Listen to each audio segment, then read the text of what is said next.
他曾是这个世界上力气最大的人，把40吨重的大力神运输机拖出了最远的距离。他是几十年难遇的大力士奇才，曾获得5届世界大力士冠军。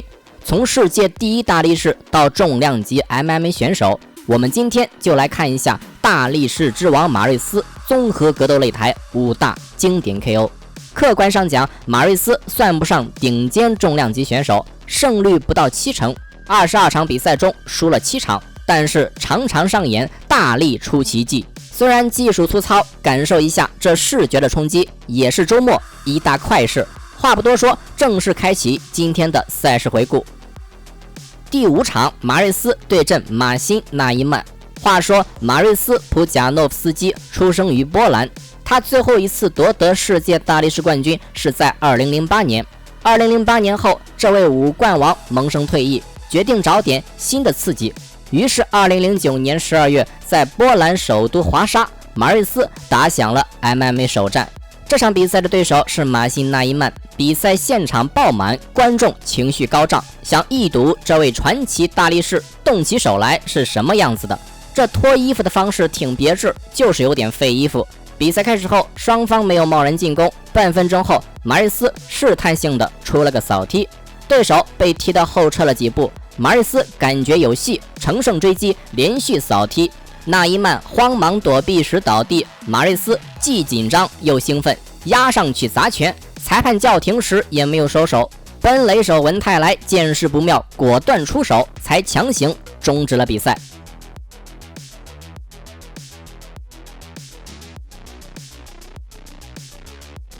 第4场对阵怪兽波佩克。波佩克是个狠角色，喜欢唱跳 rap， 他不仅是一名综合格斗选手，还是一位专业的说唱歌手。怪兽职业生涯打过8场比赛，输了4场，全部被 KO， 赢了4场，全部 KO 对手。双方并未着急，先用拳法试探，波佩克率先命中对手，马瑞斯晃了一下，右手撑地，又迅速起身。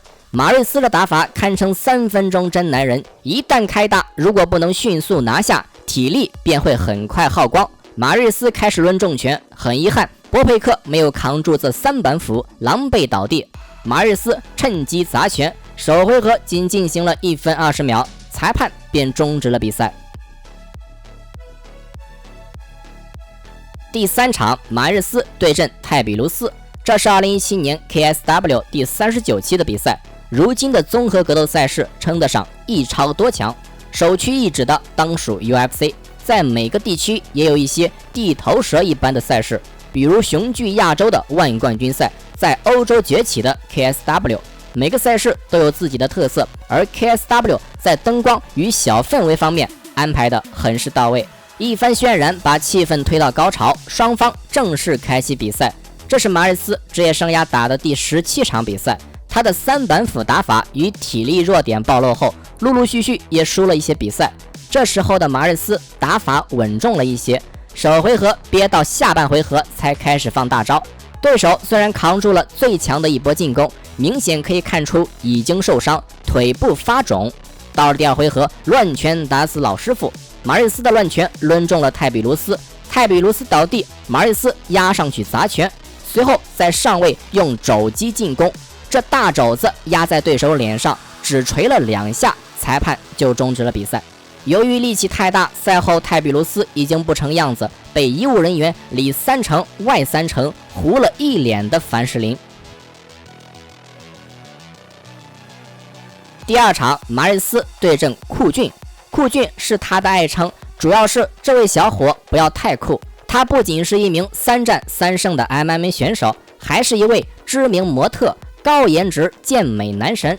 这场比赛酷俊打得不错，还一度把老马的牙套给打了出来，不过在大多数时间主动权还是在老马这边。老马表示，长得帅能当饭吃吗？如果能的话，那我就砸了你的饭碗。很长一段时间，老马都是在上位砸拳与肘击，每一下都直奔对手脸去。第2回合，一个半腿摔又把酷俊撂倒，继续上位砸拳。裁判也许是保护酷俊的安全，或者想保住酷俊的饭碗，随后便终止了比赛。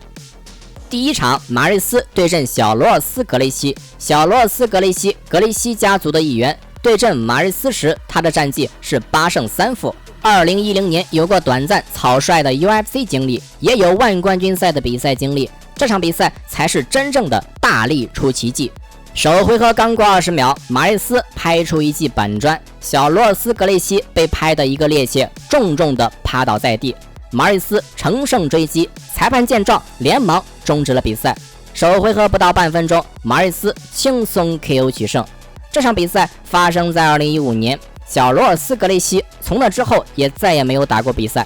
重量级 MMA 选手无论技术还是速度都远不如小级别选手，但是一些成就能够封神的营量级选手成了票房毒药，而一些技术没那么细腻的重量级猛兽却一直都是票房的保证。